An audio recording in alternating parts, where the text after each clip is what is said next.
আউযু বিল্লাহি মিনাশ শাইতানির রাজিম। বিসমিল্লাহির রহমানির রহিম। আমি তো খারাপ বিদ্যা দেই না। কেন দেয় না? দিলে পরে মানুষের ক্ষতি হয়ে যায়, ক্ষতি করে, এই জন্য দেয় না। তবু অনেকেই কমেন্টে জানাইছে যে উস্তাদ কিছু কিছু অসাধ্য কবিরাজ আছে, মানে অতিরিক্ত জুলুম করে এগর কবিরাজি নষ্ট করা বা আসন নষ্ট করার বিদ্যা আপনার কাছে আছে কিনা। এই জন্য আজকে এই ভিডিওটা দিতে বাধ্য হলাম, কমেন্টের উত্তর দেওয়ার জন্য আমি ভিডিওটা বানিয়েছি। আপনারা দেখছেন তান্ত্রিক গুরু ফজলুল শাহ ইউটিউব চ্যানেল। দেশ ও দেশের বাইরে থেকে যে সমস্ত ভিউয়ার, সাবস্ক্রাইবার, আমার বন্ধুরা ভিডিওটি দেখতেছেন, সবার প্রতি আমার ভক্তিপূর্ণ সালাম, অন্যান্য জাতির জন্য নমস্কার ও আদাব। আমি শুরু করছি করুন দয়ালু মহান আল্লাহ পাক ও তার পিয়ারা হাবিব রাসূল পাক সাল্লাল্লাহু আলাইহি সাল্লামকে স্মরণ করে, আমার মসজিদ পীর কেবলাজান, আমার চার উস্তাদকে স্মরণ করে, মাতা পিতা স্মরণ করে আজকে আমি এই টপিকটি নিয়ে আসলাম। আমি আশা করব অবশ্যই আপনাদেরকে এই টপিকটি অনেক উপকারে আসবে। এই জন্য অনুরোধ করব ভিডিওটা শুরু থেকে শেষ পর্যন্ত অবশ্যই দেখবেন। আর যদি মনে করেন এটা গুরুবুদ্ধ চ্যানেল, এখান থেকে কিঞ্চিত পরিমাণ আপনাদের উপকারে আসবে, তাহলে অবশ্যই চ্যানেলটি সাবস্ক্রাইব করে সাথে থাকবেন।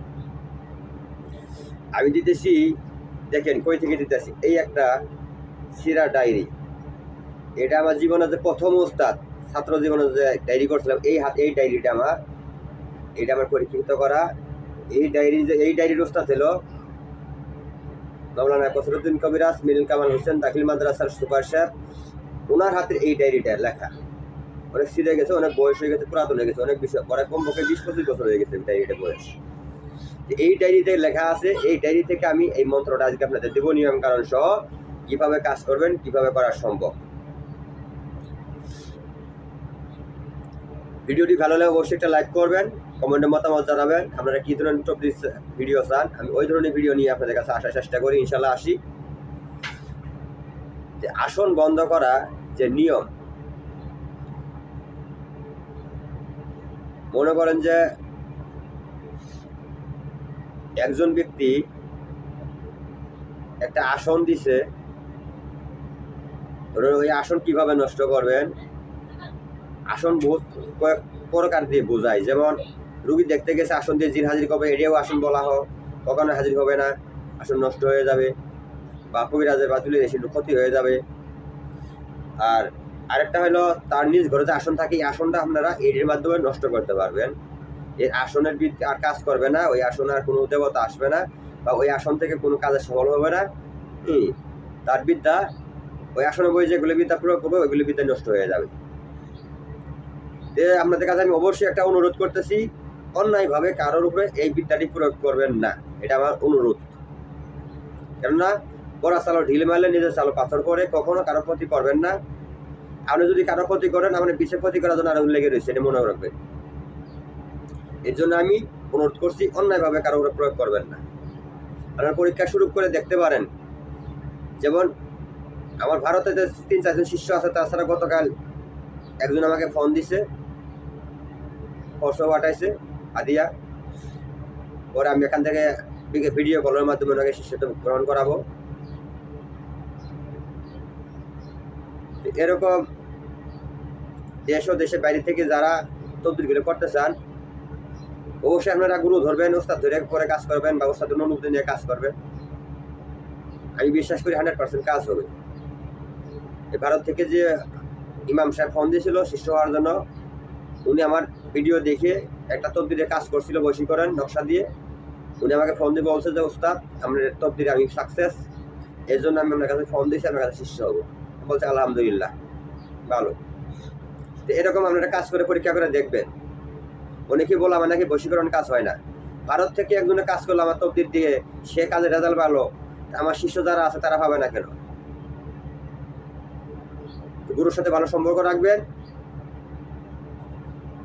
মুরব্বীদেরকে সম্মান শ্রদ্ধা করে চলবেন, হালাল পথে চলবেন, সঠিকভাবে চলবেন, দেখবেন যে আপনারা কোনো কাজেই হারবেন না, ইনশাল্লাহ সমস্ত কাজেই মানে সফল হবেন।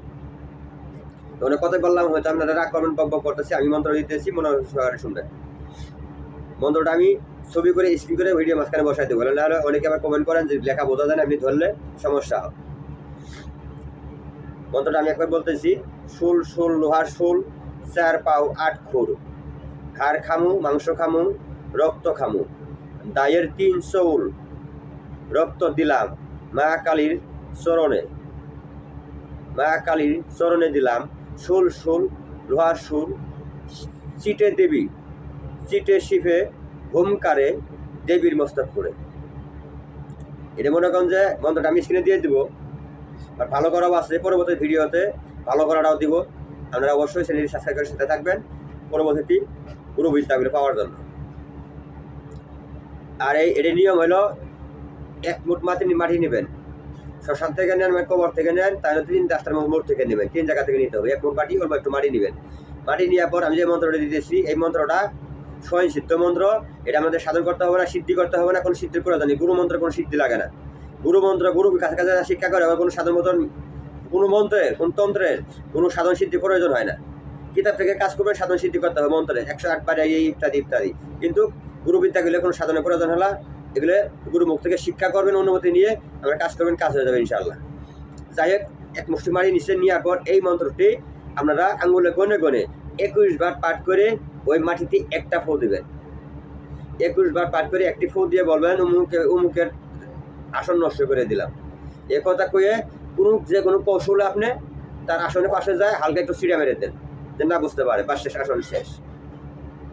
আর যদি ঘরের আসন থাকে ওটি নষ্ট করার জন্য আপনি দূর থেকে নিক্ষেপ করেন, চোখ বন্ধ করে খেয়ালের সাথে তাকে আসনে হাজির আসেন এরকম অনুভব করে দূর থেকে আসন থেকে নিক্ষেপ করেন মাটিটা, তার আসন নষ্ট হয়ে যাবে। আর যদি বাইরে কোনো আসন দেয় যে এখন শুনে করার জন্য, হাজির করার জন্য বা জিন ছাড়ানোর জন্য, ওখানেও আপনার কাছে না আসতে পারলে দূর থেকে যদি নিক্ষেপ করেন খেয়াল করে, তারপরে কাজ হয়ে যাবে। এই বিদ্যাটা প্রয়োগ করার জন্য অবশ্যই গুরুর অনুমতি আছে। যারা আমার শিষ্যদেরকে আমি অনুমতি দিয়ে দিলাম, তোমরা কাজ করো, কাজ হবে।